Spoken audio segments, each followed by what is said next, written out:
Bonjour les filles, 63% des femmes prennent du poids à la ménopause. Donc c'est quand même beaucoup de femmes qui sont concernées et la majorité d'entre elles, nous cherchons des solutions pour le perdre tout en ayant complètement conscience qu'il est parfois plus difficile de le perdre que lorsqu'on était plus jeune. On va voir ensemble 9 façons de perdre du poids à la ménopause. Après le jingle.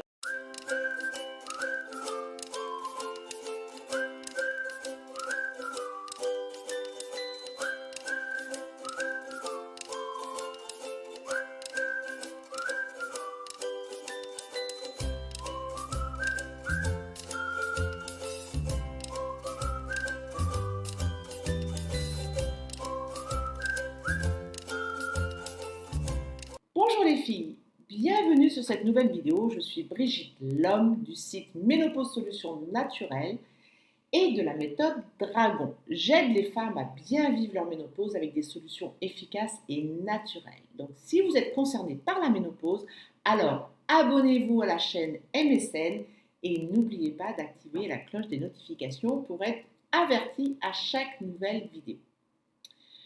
63% des femmes reconnaissent avoir pris du poids à la ménopause ou autour de la ménopause parce qu'en vérité, le processus il commence bien avant les 50 ans. On sait très bien qu'on commence à remarquer qu'à partir de 40 ans, on peut très facilement prendre 1 kilo tous les ans et arriver à la ménopause avec les 10 kilos en trop et on ne s'est pas rendu compte et on ne comprend pas pourquoi ces kilos sont là. Et surtout, la majorité d'entre nous, on cherche à trouver des solutions pour le perdre et on se rend bien compte que c'est quand même un petit peu plus compliqué de perdre du poids à 50 ans par rapport à quand on voulait perdre du poids à 20, 30 ou à 40 ans. Donc, on va voir ensemble 9 façons de perdre du poids à la ménopause. Alors, toutes ces façons-là seront à s'ajuster en fonction de chacune d'entre nous parce que on est toutes uniques et différentes. Il y a des solutions qui vont résonner avec vous, d'autres un petit peu moins. Mais globalement, si on fait un peu l'éventail des solutions, des possibilités, je pourrais dire que la première solution, c'est de faire de l'exercice. Alors oui, il faut faire de l'exercice plus souvent et plus intensément pour lutter contre la prise de poids, mais dès la quarantaine en fait. Ça se prépare un petit peu en amont. Il n'est jamais trop tard pour commencer.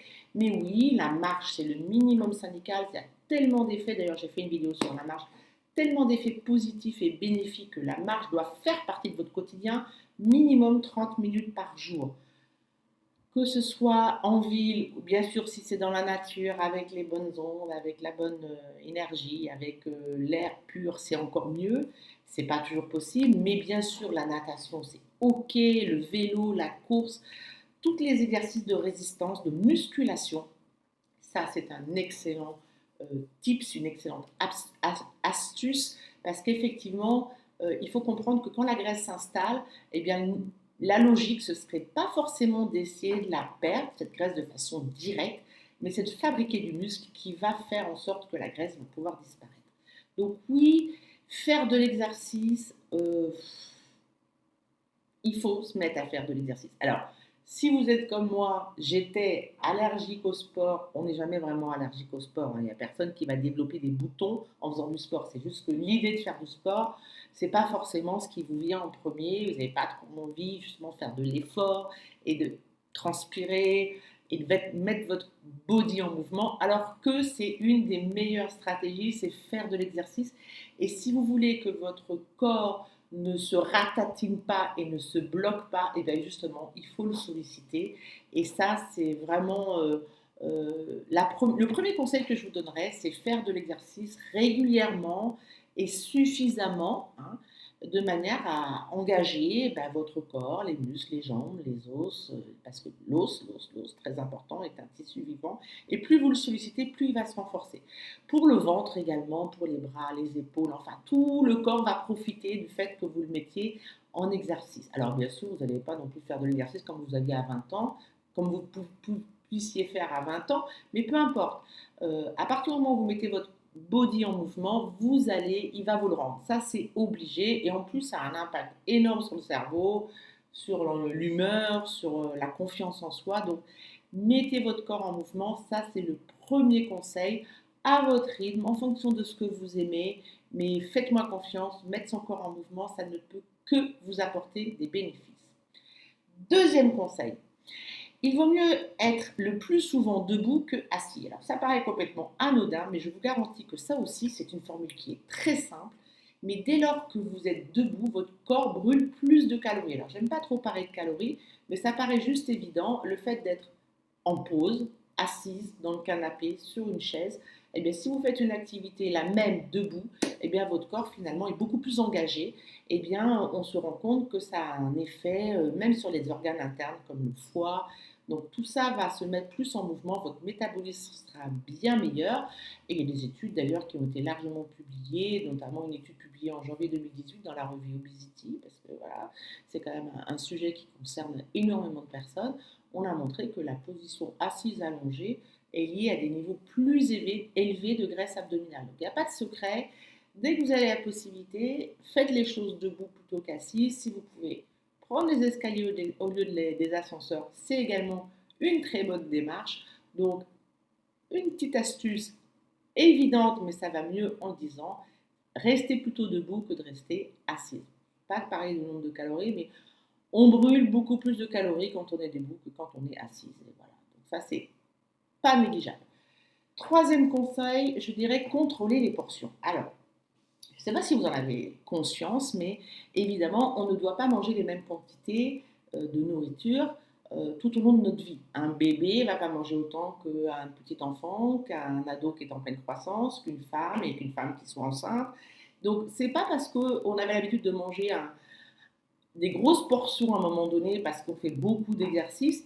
Naturellement, on va dire que la nature a prévu que plus on avance en âge, moins on a besoin de manger. Il faut bien sûr se nourrir, évidemment, mais regardez les personnes âgées du quatrième âge, etc., mangent très peu parce que intuitivement, le corps est de moins en moins sollicité, de moins en moins engagé. Donc les portions de nourriture doivent s'ajuster avec votre âge. Et grosso modo, finalement, si vous connaissez la taille de votre estomac qui représente, alors peut-être ça va vous choquer, mais la taille de votre estomac, c'est à peu près la taille de votre poing. D'accord? Donc normalement, un bol alimentaire suffisant pour vous nourrir, c'est à peu près cette taille-là. Donc, et c'est d'autant plus important de le respecter quand on arrive au moment de la ménopause où naturellement notre métabolisme a quand même tendance à flancher. Donc si vous respectez des nouvelles portions, donc c'est vraiment choisir des portions adaptées à notre âge, eh bien vous allez voir finalement c'est juste adapté à nos envies et à nos besoins. Quatrième astuce, je dirais, alors ça c'est super important, c'est choisissez judicieusement et mangez des repas contenant des graisses saines.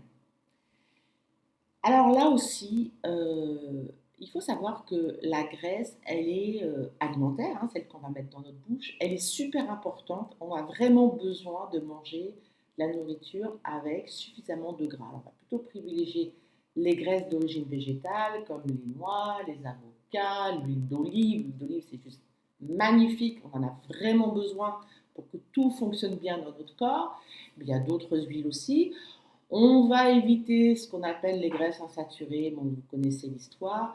Donc la graisse, ça fait vraiment partie, ça doit faire partie de votre alimentation. Il ne faut pas chercher à la réduire parce que finalement, ce qui s'est transformé en graisse, et c'est ce qui arrive souvent au moment de la ménopause, c'est pas nécessairement issu de la graisse que vous allez ingérer, mais plus du sucre que vous allez ingérer. Donc si vous devez choisir judicieusement et manger des repas qui contiennent des graisses saines, il faut aussi, dans la mesure du possible, réduire, voire éliminer les sucres de votre alimentation. Ce sont les sucres qui se transforment en fait en graisse et qui viennent s'installer sur vos hanches, sur vos bras, enfin, dans toutes ces zones qui sont attaquées au moment de la ménopause. Donc, ne supprimez pas les graisses de votre alimentation. Si vous devez supprimer quelque chose, c'est tout ce qui est sucre. Et Dieu sait si les sucres, il y en a partout, partout. Donc moi, j'ai envie de dire, quand on me pose la question, comment tu fais pour supprimer le sucre? Eh bien déjà, tout ce qui est alimentation transformée, on arrête. Vous mangez ce que vous cuisinez. Et vous allez voir que si vous faites ça déjà, et bien là, finalement, vous allez avoir une alimentation qui sera beaucoup plus adaptée et qui va permettre de perdre du poids.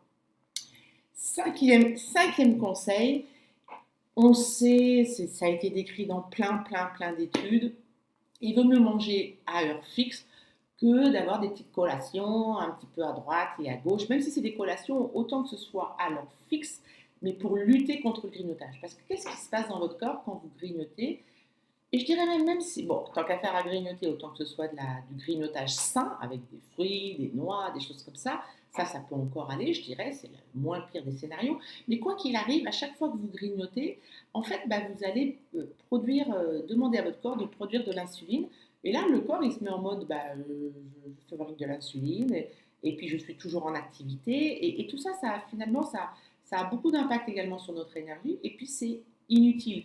Si vous avez une alimentation saine, régulière, normalement, l'envie de grignoter ne devrait pas arriver, même si c'est vrai qu'il a été démontré qu'à la ménopause, l'envie de grignoter est plus importante. Alors, c'est très émotionnel, c'est souvent une façon d'avoir envie de se récompenser ou de se faire plaisir si on a des choses dans notre vie qui arrivent et qu'on a du mal à gérer, on peut avoir ce réflexe-là. Donc oui, il vaut mieux éviter le grignotage, c'est hyper connu, mais ça fait pas de mal de le redire. Sixième conseil, je dirais, il faudrait varier les séances d'entraînement, voire même y ajouter des nouvelles activités, parce que marcher tous les jours, c'est clair, c'est très bien, ça va même jouer sur l'hypertension, sur le diabète, sur l'humeur, sur tellement bien, plein de choses. Par contre, vous allez toujours engager les mêmes muscles, les mêmes parties de votre corps, alors que le cocktail idéal, la recette idéale, ce serait d'avoir des activités variées et pas toujours faire la même chose, la même durée. Parce qu'en fait, finalement, notre corps a cette intelligence de toujours s'ajuster. Et bien finalement, il va falloir un petit peu le challenger et l'arnaquer d'une certaine façon pour pas qu'il s'habitue et qu'en fait, il va se réajuster à une nouvelle activité. Donc régulièrement, hop, vous allez lui proposer une autre activité. Toujours celle, alors moi je n'ai pas d'activité particulière à vous conseiller parce qu'il faut que ce soit une activité qui vous fasse du bien, qui vous fasse vous sentir bien, de manière à ce que vous puissiez la faire régulièrement et puis souvent. Mais en tout cas, oui, avoir un cocktail, pouvoir avoir plusieurs activités et faire des nouvelles activités, eh bien, c'est là votre état général qui va en bénéficier. Septième conseil, la stratégie du sommeil. Alors, on n'est encore pas assez nombreuses à savoir qu'il y a une relation directe entre la qualité du sommeil et la prise de poids. Là aussi, de nombreuses études ont pu mettre en relation le fait que l'obésité, une des causes de l'obésité, c'était un mauvais sommeil. Et d'ailleurs, c'est un symptôme qui est hyper fréquent au moment de la ménopause, je dirais même la périménopause, hein. Donc toute la période autour, avant, pendant, après, le sommeil est perturbé très souvent et donc ça n'arrange pas notre affaire puisqu'on sait qu'il y a une relation entre prise de poids et sommeil. Donc tout ce qui va en fait favoriser un meilleur sommeil, eh bien dès que vous investissez sur la qualité de votre sommeil, en fait vous investissez sur la perte de poids. Donc c'est très important d'être attaché à avoir une belle qualité de sommeil parce que si vous avez un sommeil insuffisant, ça va avoir un impact sur nos hormones de la faim, la ghrelin, la leptine, je vous passe les détails. Et finalement, on peut avoir plus faim parce qu'on n'a pas assez dormi, voire même avoir envie de se lever la nuit et manger. Alors se lever la nuit chez une femme ménopausée qui a des troubles, c'est assez fréquent, ne serait-ce que parce qu'il y a des bouffées de chaleur, des sueurs nocturnes, donc on est complètement déréglé. Et puis on peut avoir envie ou peut-être être tenté par un petit grignotage nocturne, et bien ça n'arrange pas du tout notre affaire. Donc le sommeil, il faut vraiment vous y attacher une grande importance. Le huitième conseil, moi je vous dirais, c'est pas forcément facile de se mettre en mouvement et de prendre des engagements et de tenir ces engagements quand on est tout seul dans son coin. Alors que si on trouve un ami, une amie qui a les mêmes symptômes, les mêmes problématiques, ou un groupe pour faire de l'exercice, eh bien c'est vraiment l'occasion de prendre des engagements avec un groupe. C'est beaucoup plus puissant. On sait très bien que quand on prend des engagements sur des nouvelles attitudes, eh bien, quand on le fait en groupe, eh bien, finalement, il y a toujours une ou l'autre qui va pousser l'autre au moment où on n'a plus trop envie d'y aller. Donc oui, trouver un groupe pour faire de l'exercice, ça peut vraiment, vraiment aider. Neuvième et dernière stratégie, c'est une stratégie qu'il ne faut pas négliger non plus, c'est la stratégie face au stress. Plus votre stress sera élevé, plus vous risquez de prendre du poids, ou du moins plus ça va être compliqué de le perdre, parce que là on est dans la démarche de c'est quoi la stratégie pour perdre le poids. Donc là aussi, on a largement documenté la relation directe entre le stress et le poids. Donc ça veut dire qu'à un moment donné, si vous êtes dans la démarche de vouloir perdre du poids, eh bien il va falloir aussi que vous soyez dans la démarche de gérer le mieux votre stress. Le plus vous allez pouvoir réduire votre stress, eh bien le plus vous allez voir que votre poids va également être plus facile à perdre. Si vous êtes super stressé, un peu compliqué. Donc là, c'est vraiment le moment, de vous intéresser aux causes qui vous créent du stress et d'actionner tout ce qui vous est possible d'actionner pour réduire ce stress, puisque là, dans ce cas-là, le cortisol, qui est connu sous le nom de l'hormone du stress, stimule le foie, augmente la production de sucre dans le sang. Enfin bon, on pourra en parler jusqu'à demain matin, faites-moi confiance, le stress, c'est pas bon. C'est bon pour personne, mais c'est certainement pas bon pour une femme ménopausée qui est à la recherche de perdre du poids. Et on sait que la ménopause en soi peut déjà être une source de stress. Et malheureusement, il n'y a pas que la ménopause, il peut y avoir des contextes professionnels, familiaux. Donc oui, observez bien ce qui vous stresse dans la vie, voyez ce sur quoi vous pouvez avoir du pouvoir et vous allez voir, ce sera d'autant plus facile d'envisager de perdre du poids.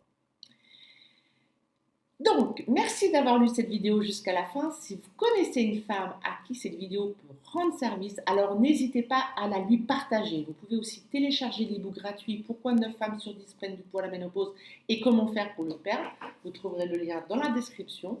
Et puis, si vous voulez recevoir mes emails gratuits, eh bien, inscrivez-vous à la liste d'emails. Je vous donne plein de conseils. Je partage tout ce que je sais, tout ce que je découvre, tout ce que j'apprends sur le sujet. Donc, à bientôt dans une prochaine vidéo. En attendant, je vous souhaite une belle vie, de vous honorer tous les jours pour que le monde autour de vous vous honore en retour. Bye bye!